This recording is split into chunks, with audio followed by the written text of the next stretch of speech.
Hey everyone, welcome back. So we're going to talk a little bit about protein synthesis.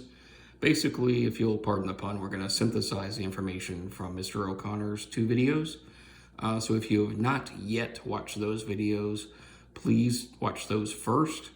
Go ahead, stop this video, watch those, and then come back and watch this one later. But what we're really talking about here with protein synthesis, we're talking about the process by which we can take DNA, form a complementary messenger RNA strand, and then from that RNA strand form a protein. So this is done through 2 different processes, transcription and translation. So starting off, let's go back a little bit and let's just talk about what we already know, okay? So chromosomes. Every single cell in our body that has a nucleus has all 23 pairs of our chromosomes. So all 46 chromosomes reside within the nucleus of every cell in our body that has a nucleus. So chromosomes themselves are, of course, made up of DNA, and then there are very specific sections of DNA on those chromosomes that end up coding for a gene. And then that gene, of course, codes for a very specific trait or protein. All right, so if we were to take this section of this chromosome right here and sort of, magnify it, blow it up, what we would see is a double helical DNA strand. And along that DNA strand, of course, we would see our nucleotide bases: adenine, thymine, cytosine, guanine, guanine, adenine, cytosine, and so on. So what happens is, in order to actually take this gene and make a protein from it, we're going to first need to unwind this DNA strand. And so we do that with a very specific enzyme called RNA polymerase. RNA polymerase. It will attach to a very specific point of the DNA strand, and it will move down that strand and basically uncoil and unwind that strand. So we'll end up with 2 individual strands of DNA. No longer coiled, no longer in a helical shape, but individual strands. So then what happens is, as RNA polymerase is moving down this DNA strand, it's going to start reading these nucleotide bases. It's going to start reading this code. And as it's moving, it's going to grab a corresponding complementary base from which to build its own messenger RNA strand. So if it's going down the DNA strand, if it reads an adenine, here's where things are a little bit different. We know that with DNA, adenine always pairs with thymine. However, with RNA, there is no thymine. So adenine is going to pair with uracil. Okay, so it's once the RNA polymerase reads an adenine, it's going to grab a uracil, for which it will build its own messenger RNA strand. It reads a thymine, and it will grab an adenine. So adenine does still exist with RNA. Reads another thymine, grabs another adenine. Sees an adenine, grabs a uracil again. Sees a guanine, grabs a cytosine. Sees a cytosine, grabs a guanine.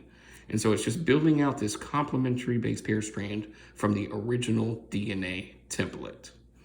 Okay, so all of this that happens in the nucleus of the cell, because remember, all the chromosomes reside inside the nucleus. That's where all this is occurring. This is the process of transcription. We are basically transcribing our messenger RNA. Okay? So now this messenger RNA is going to leave the nucleus. So we're leaving the process of transcription, and we're going to start talking about the process of translation. But transcription takes place in the nucleus. Translation is going to take place in a ribosome. So we have our messenger RNA strand, and it leaves the nucleus through a pore in the nuclear membrane. So it's left the nucleus, and it enters a ribosome. So here we can see a ribosome. Ribosomes are made up of 2 different subunits: a small subunit and a large subunit. And what happens is, as the messenger RNA enters the ribosome is going to read 3 of those nucleotide bases at a time. It's called a triplet code. And so overall, it's called a codon. So the ribosome will read this codon made up of 3 bases. And when it reads that codon, it's going to actually grab a transfer RNA with the corresponding codon. So if this messenger RNA enters the ribosome, and if it reads this codon of CGG, because remember it's on our original messenger RNA strand, CGG right here. If it reads that codon, it's going to grab a transfer RNA that contains what's called the anticodon.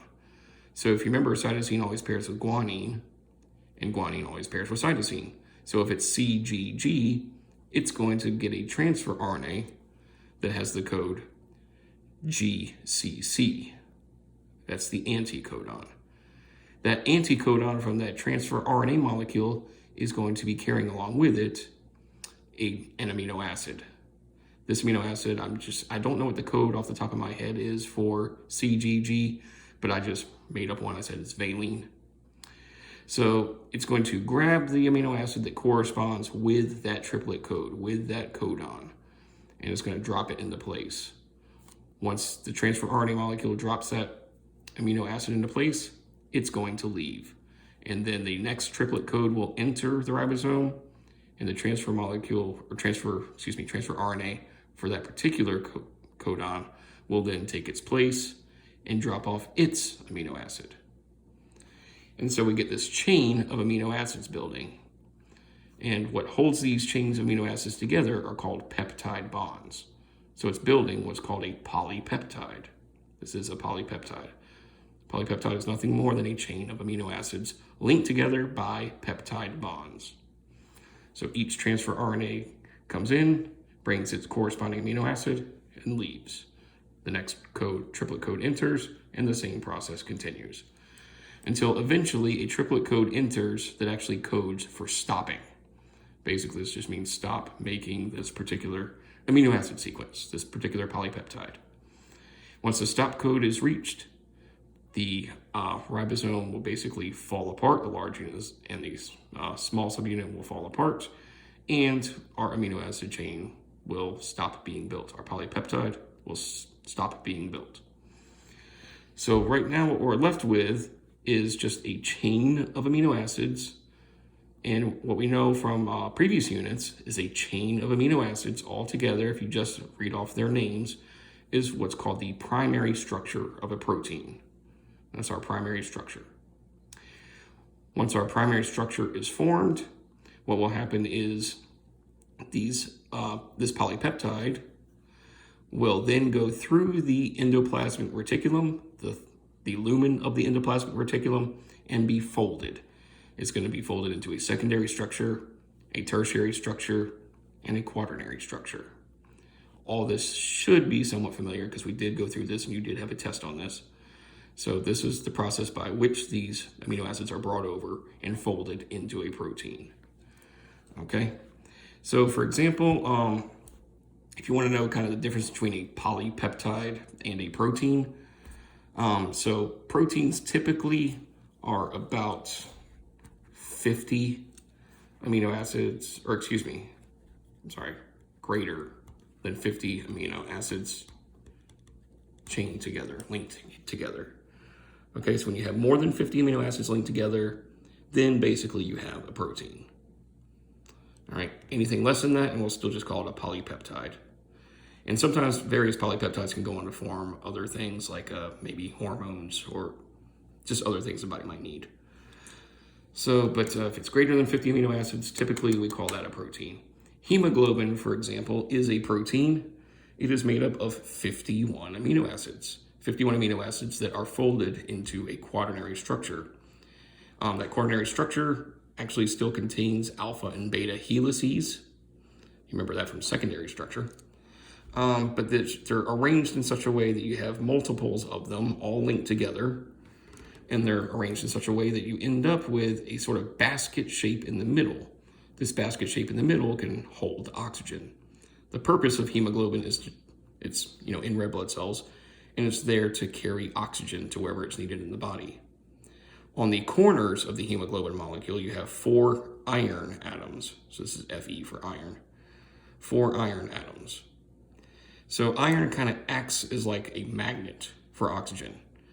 When you inhale and you inhale oxygen, the iron atoms in the hemoglobin will basically attract that oxygen, so it sits nicely into this little basket shape in the hemoglobin protein. Okay, so these proteins, of course, are made, and then once they are folded into their correct shape, they will enter the Golgi bodies or the Golgi complex, the Golgi apparatus, whatever you want to call it. It's the Golgi. So it enters the Golgi, goes through the cis, medial, and trans side of the Golgi, where it is basically modified, packaged, and then exits via exocytosis. You should remember some of that. That should sound very familiar from when we discussed protein trafficking. It was one of your FRQs on a test, I think, was that before Christmas or so? In any case, what I've gone over here is this entire process of messenger RNA after it has left the nucleus and entered the ribosome. This entire process is translation. So transcription was the process of where we're building that messenger RNA molecule from the DNA template. In translation, that messenger RNA has left the nucleus and gone to the ribosome. So transcription takes place in the nucleus, translation takes place in the ribosomes, okay? So this is just a basic overview of what Mr. O'Connor talked about in his 2 videos. Just want to provide another way of looking at this. Hopefully this is helpful. If not, please let me know. I'm still unable to get Loom to work, so I was just trying to do this as another way of getting information across.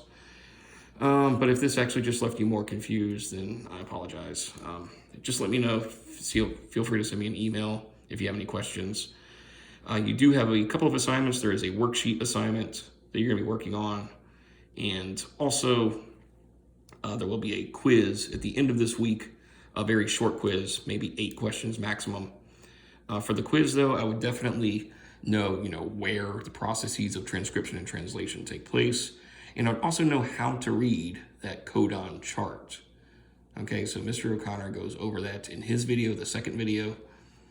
Definitely know how to read that chart. So if you have questions, please let me know. Maybe I can find other ways to try to help convey the information, get it across. In the meantime, as always, please stay safe, please stay healthy, take care, God bless. Bye-bye.